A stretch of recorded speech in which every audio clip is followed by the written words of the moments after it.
Dan pemirsa untuk membahasnya, saat ini kita sudah terhubung dengan Dirgakum Korlantas Polri, Brigjen Pol Aan Suhanan. Selamat siang Pak Aan. Selamat siang. Baik, Pak Aan, sebagian besar masyarakat terkejut ini dan juga bertanya-tanya kenapa tilang manual kembali diberlakukan begitu. Alasan dari pihak kepolisian seperti apa Pak Aan? Yang pertama tentu ini kita evaluasi ya. Evaluasi sejak bulan Oktober ya tidak diberlakukannya tilang manual. Kita evaluasi terus. Ternyata hasil evaluasi di beberapa daerah ya, ini menunjukkan adanya peningkatan pelanggaran ya, yang kasat mata, terutama pelanggaran-pelanggaran yang berpotensi terhadap terjadi kecelakaan lalu lintas dan tidak tercover oleh kamera etle. Nah, kemudian kita evaluasi ya, kemudian setelah itu kami membuat semacam kajian ya, kajian tentang pemberlakuan tilang manual ini, dan pada akhirnya ya, pada saat kita rakernis atau rapat kerja teknis di Bandung, ada arahan ya, arahan untuk melakukan tilang di tempat pada pelanggaran-pelanggaran tertentu dan pada ruas-ruas yang tidak tercover dengan etle. Itu sebagai dasar kan. Kemudian dari situ kita membuat petunjuk arahan ya, ke jajaran untuk melakukan atau penguatan kembali ya, penguatan kembali dalam penegakan hukum bidang lalu lintas ini dengan memberlakukan tilang di tempat atau penegakan hukum di tempat, itu sama dengan tilang manual lah kira-kira seperti itu, Mas. Baik, pelanggaran kasat mata yang paling sering ditemukan di lapangan itu seperti apa Pak? Sehingga akhirnya tilang manual ini harus diberlakukan kembali. Data yang ada di kita, ya, data yang ada di kita, pelanggaran yang sering dilakukan ini, mohon maaf nih, adalah yang dilakukan oleh pengendara sepeda motor. Ya. Ini yang sering dilakukan adalah pelanggaran marka, rambu, kemudian melawan arus, tidak menggunakan helm, dan berbonceng lebih dari 2. Itu yang ada di data kita.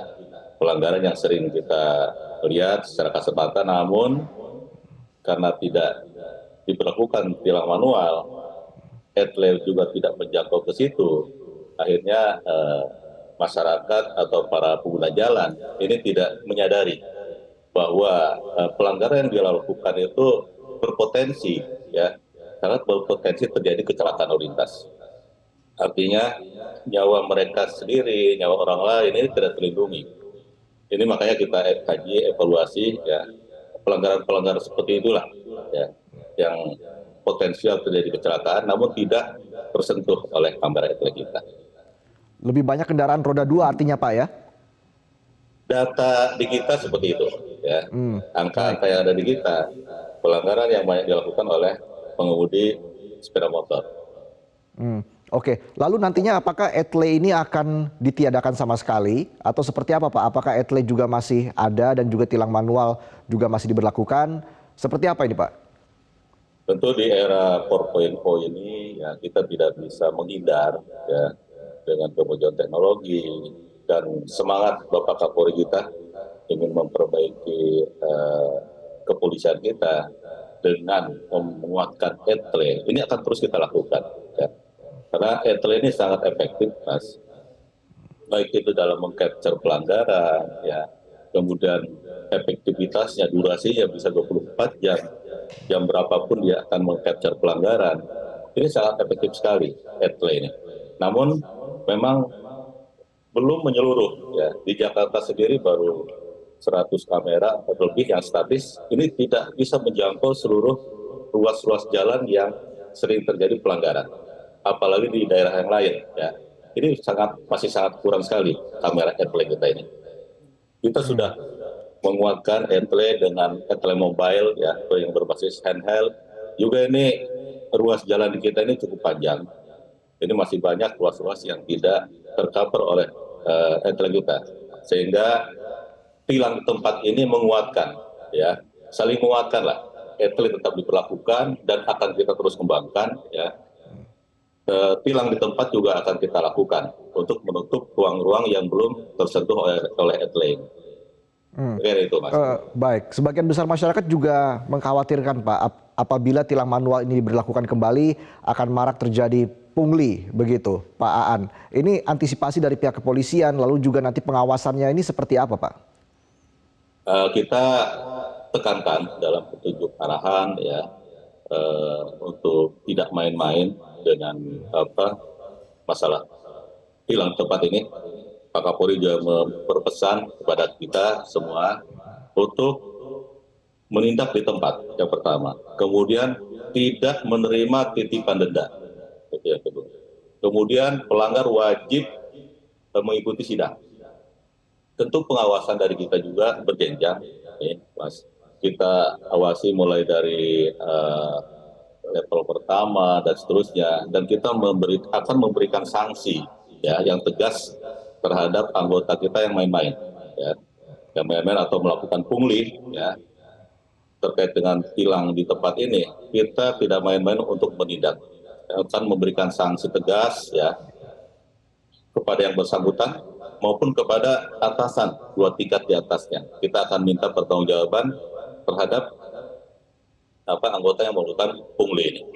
Dan saya juga mengimbau kepada masyarakat, ya, kepada masyarakat, karena ini tidak terlepas dari interaksi tilang di tempat ini kan ada interaksi. Untuk tidak coba-coba untuk melakukan ingin menyuap petugas polisi ya terkait dengan tilang ini, karena apabila itu kita temukan dan kita tindak anggota polisi, si penyuap pun akan kita lakukan penindakan hukumnya. Saya kira itu pengawasan kita akan perketat, Mas. Insya Allah mudah-mudahan dengan arahan-arahan yang begitu tegas, jelas, lugas dari Bapak Kapolri, anggota pun tidak main-main. Dan kita juga terbuka, silakan masyarakat melaporkan apabila ada yang main-main dengan pemberlakuan kembali tilang di tempat ini. Sangat terbuka dan kita akan tindak tegas anggota yang melakukan pungli ini. Penindakannya akan sangat tegas, baik itu petugas di lapangan maupun atasannya begitu ya Pak? Betul, dua tingkat atasannya akan kita mintai pertanggungjawaban.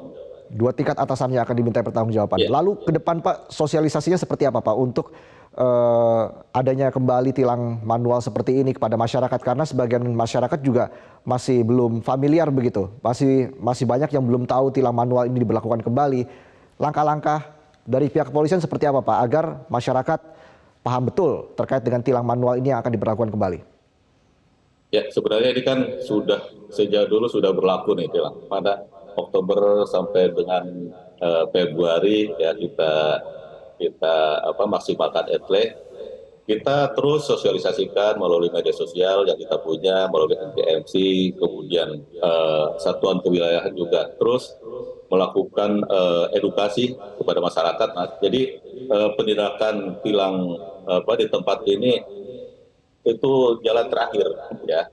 Kita tetap melakukan edukasi ya, melakukan teguran. Apabila mungkin teguran sudah tidak mempan, baru kita melakukan tindakan tilang tempat ini. Ini jalan terakhir tilang tempat ini. Sepanjang bisa diedukasi masyarakat ya, kepentingannya apa untuk tidak melanggar ini ya, untuk kepentingan keselamatan dirinya sendiri, orang lain dan sebagainya, kita tetap lakukan edukasi. Jadi penindakan tilang di tempat ini itu jalan terakhir ya. Apabila edukasi, sosialisasi, mungkin teguran tidak mempan, kita baru melakukan tilang di tempat ini. Baik, terima kasih atas penjelasannya Dirgakum Korlantas Polri, Brigjen Pol Aan Suhanan di Metro Siang.